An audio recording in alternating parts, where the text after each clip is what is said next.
Mabuhay! Welcome po mga kababayan, sa ating Alf Aram channel. Ito po ay one-stop channel na may sense at values. Hangad at nais po ng channel na ito, ang makapaglingkod sa ating mga kababayan sa pamamagitan ng pagbibigay linaw, at tamang pagpapahayag ng katotohanan, na may matibay na batayan at walang halong bias, discrimination, at exclusivism o division. Sari-sari po na mga paksa ang tinatalakay dito, na may kinalaman sa buhay ng tao, at sa kapaligiran, at mga pangyayari, sa paraan na madaling maunawaan at entertaining pa. Feel free to comment kung may napuna kayong mali, dahil open po kami sa mga corrections. Hindi objective ng channel na ito ang magparami ng members ng religious organization. Ang hangad po ng channel na ito ay may parating sa mga tao ang katotohanan bilang public service na walang inaasahang kapalit. Do not deny yourself to know the truth. Free your mind from delusions. Stand on your own under the truth. Mga kababayan, maraming salamat po sa patuloy na pagsubaybay at panunood sa Alf Aram channel. Kung unang beses mo pa lang po na makapanood sa channel na ito ay paglilinaw lang po, ang Alf Aram channel ay hindi isang relihiyon, at nagkataon lang na madalas ay religious contents ang nagagawa nating video sa kakulangan ng time and resources. At hindi po limitado sa mga paksa mula Biblia ang mga paksa dito. Pakiusap at pakisuyo po na ibahagi ang channel na ito at ang mga videos nito upang mas marami pa ang makaalam ng katotohanan at mabuting balita. Narito ang isa na namang video bilang walang bayad at walang obligasyon na serbisyo publiko sa inyong lahat. Sana magustuhan po ninyo at maging kapaki-pakinabang sa inyo. Muli, ay maraming salamat po sa inyong mga kababayan. Mabuhay kayong lahat, maligayang panunood at pakikinig.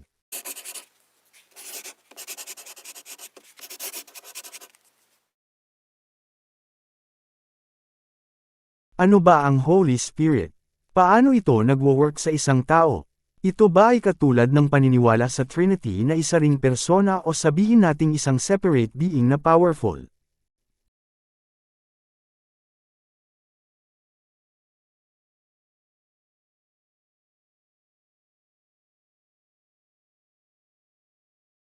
Paano natin malalaman na ang isang tao ay nagtataglay nga ng Holy Spirit o hindi?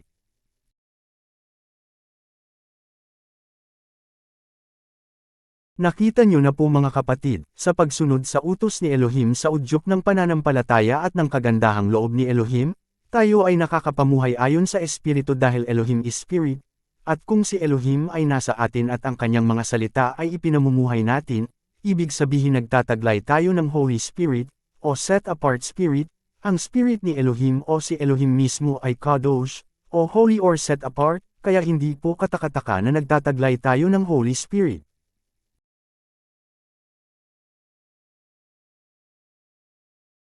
Nasasaktan daw ang espiritu kapag lumalabag tayo sa utos o sa Torah o sa kalooban ni Elohim, at hindi tayo namumuhay sa faith and grace.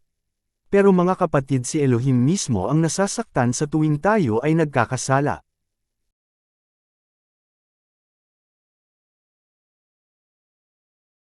Kitang, ipinagkaloob ang espiritu sa mga sumusunod kay Elohim.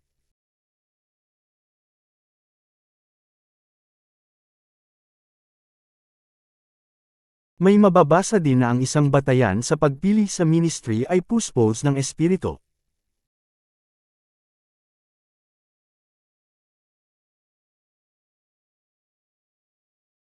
Ang tanong ay paano natin malalaman na nagtataglay nga ng espiritu ang isang tao?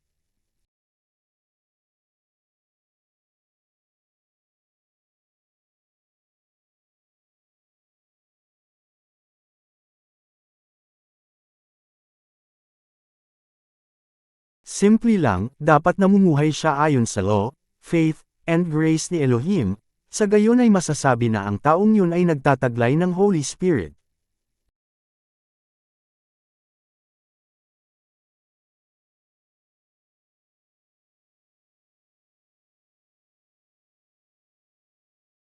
Ang kautusan ay espiritu o espiritual.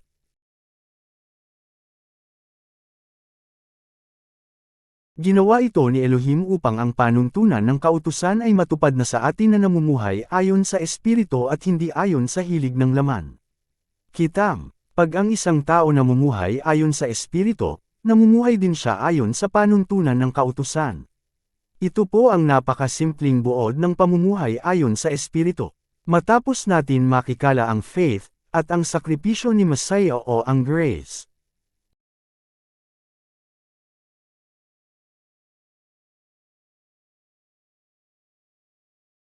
Magpapatuloy pa ba tayo sa pagkakasala?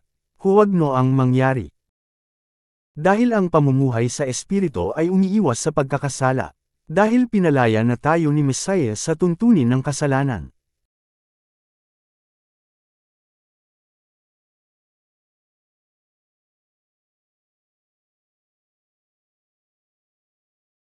Si Elohim ay espiritu kaya dapat siyang sambahin sa espiritu at sa katotohanan.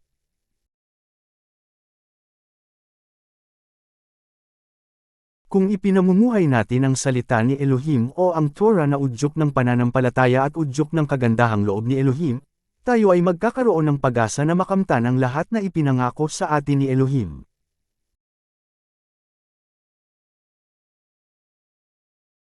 Ngunit kung ang pamumuhay natin bilang mga anak ni Elohim ay udyok lamang ng kautusan at hindi ng pananampalataya at kagandahang loob ni Elohim na siyang pamumuhay ayon sa espiritu, hinding-hindi tayo makakapasok sa kaharian ni Elohim.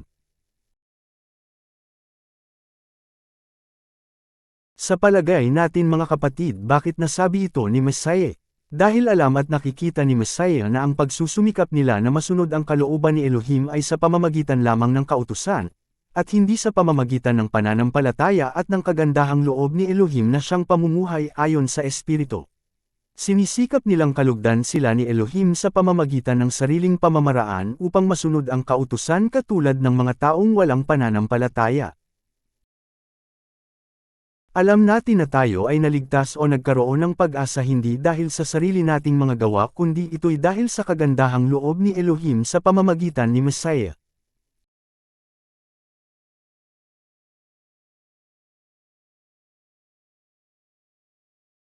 Suriin po natin ang ating mga sarili kung ang mga bagay na yan ay tinataglay natin.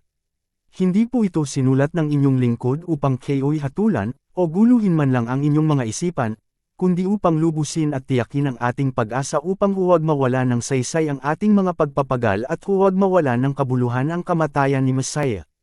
Naway ang patnubay ng Espiritu ay ipagkaloob sa atin ni Elohim na mga umiibig sa Kanya ayon sa Kanyang kaloob na pananampalataya at biyaya para sa ating lahat.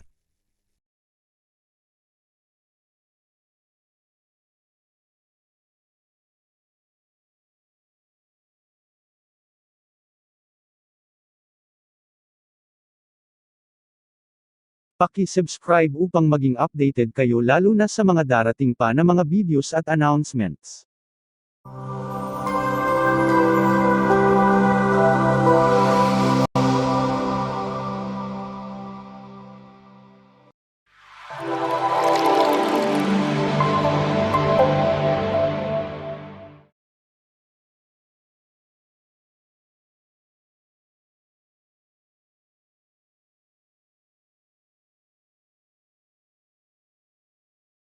Kung inyo pong mamarapatin, ay bukod po sa pag-subscribe, ay paki-like po ang aming video kung inyong nagustuhan, at pakisuyo na rin po na e-share at huwag kalimutan na pindutin ang notification bell. Kung kayo po ay may katanungan po na, at anumang concern ay paki-comment po sa ibaba. Kababayan, maraming salamat po ulit sa inyong panahon at panunood. Huwag po ninyong kalimutan na ibahagi ang channel na ito at ang mga videos nito upang mas marami pa ang makaalam ng katotohanan at mabuting balita. Yan lang po ang maliit na pabor na hinihiling namin. Muli, ay maraming salamat po sa inyong mga kababayan. Mabuhay po kayong lahat, hanggang sa muli.